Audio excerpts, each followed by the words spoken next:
সবাইকে নতুন বছরের শুভেচ্ছা জানিয়ে আজকে একটা নতুন রেসিপি নিয়ে আমি চলে এলাম।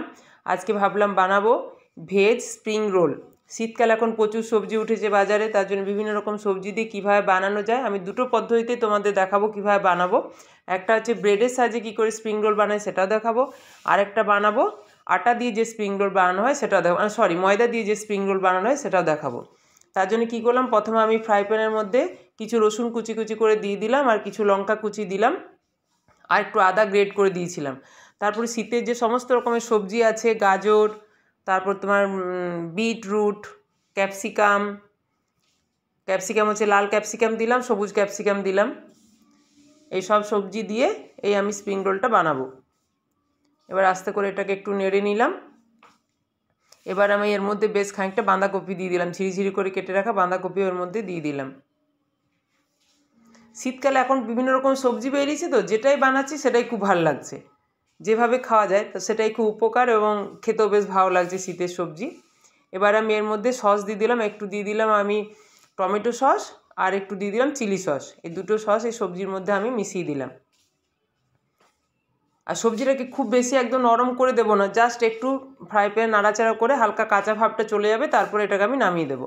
এবার আমি দেখাচ্ছি আর ময়দা দিয়ে যে স্প্রিং রোলটা বানাবো সেটাকে আমি তার জন্য পরিমাণ মতো ময়দা নিলাম। যার বাড়িতে যতটা বানাবেন সেই রকমভাবে ময়দা নেবেন।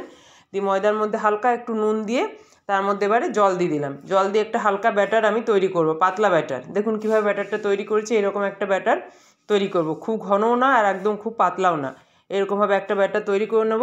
এবার ফ্রাই প্যানের মধ্যে হালকা একটু অয়েল ব্রাশ করে দিলাম। তারপর এখানে আমি ওই ময়দার যে ব্যাটারটা বানিয়েছি ওটা এর মধ্যে আমি দিয়ে দিলাম। এবার ভালো করে আমি এটার মধ্যে ছড়িয়ে দিলাম গোল মতো করে, ভালোভাবে দিয়ে দিলাম, ফ্রাই প্যানে দিয়ে দিলাম। এটা আবার তুলতে কোনো অসুবিধা হবে না, ময়দা আছে, টুক করে উঠেও যাবে, কোনো অসুবিধা হবে না। এইভাবে আমি যেটা মানে ময়দা দিয়ে যেটা করব সেটা আমি এইভাবে বানাবো, এটা তোমাদের সাথে আবার দেখিয়ে দিলাম। এভাবে এটাকে আস্তে আস্তে এবার হতে দেবো। এবার আমি দেখাবো ব্রেড দিয়ে কী করে বানাবো। এবার ব্রেডগুলোকে আমি নিলাম, ব্রেডের সাইডগুলোকে আমি যে মোটা ব্রাউন পার্টটা ওটাকে আমি কেটে বাদ দিয়ে দেবো। এবার ওটাকে আমি চারটে সাইজ বাদ দেওয়ার পর এটা যে আমার ঘরের যে বেলুনি আছে রুটি করা, সেইটা দিয়ে ভালো করে একটু বেলে নেব। পাউরুটিটা কী হয়, যদি সফট পাওয়া যায় মানে টাটকা পাউরুটি সেটা খুব ভালো হয়, একটু শক্ত হয়ে গেলে তখন করতে একটু অসুবিধা হয়। এবার প্রত্যেকটা ব্রেডের আমি সাইডগুলো এবারে কেটে বাদ দিয়ে দিলাম। এবার দেখো এটা যে আমি বানিয়েছিলাম পুরটা, তার মধ্যে এবার আমি আলুটা মিশিয়ে দিলাম, একটা সেদ্ধ করা আলু এর মধ্যে আমি মিশিয়ে দিলাম।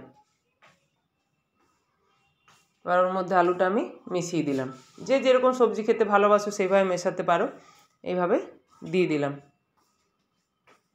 আর ঈশ্বরের কাছে প্রার্থনা করি সামনের বছর সবারই খুব ভালো কাটুক, নতুন বছর সবার আনন্দে কাটুক, আমরাও ভালো থাকি, তোমরাও সবাই ভালো থেকো, এটাই ভগবানের কাছে প্রার্থনা করি, সবাই যেন ভালো থাকে, এইভাবে হাসি খুশিভাবে যেন দিনগুলো পেরিয়ে যায়, এটাই ভগবানের কাছে কামনা করি। চলো এই কথা বলতে বলতে এবার দেখো এটা তৈরি হয়ে গেল পুরটা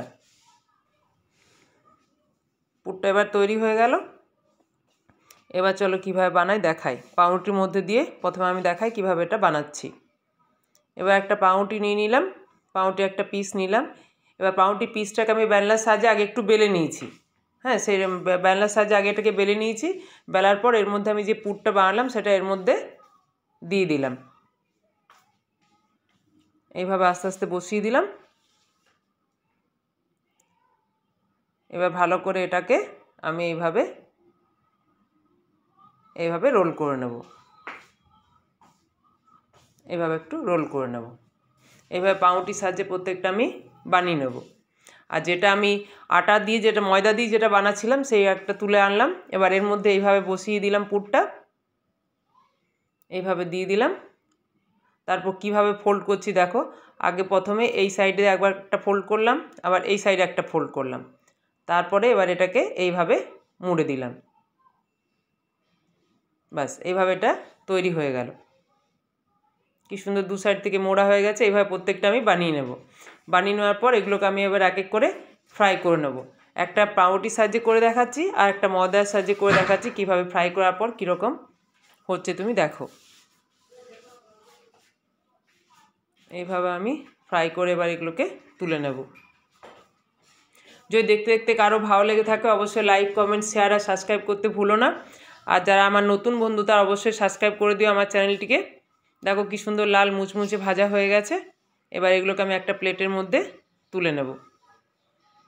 দুভাবেই বানানো যায়, ধরো কারো ময়দার গোলা বানিয়ে করার সময় নেই, তখন ব্রেডের মধ্যে দিয়েও বানাতে পারো। এটা বাচ্চাদের স্কুলের টিফিনও দেওয়া যেতে পারে, বাচ্চারা খুব খুশিভাবে খাবে স্কুলের টিফিনে, আর বিকেলে স্ন্যাক্সে তো খুবই ভালো লাগবে। সবাই ভালো থেকো।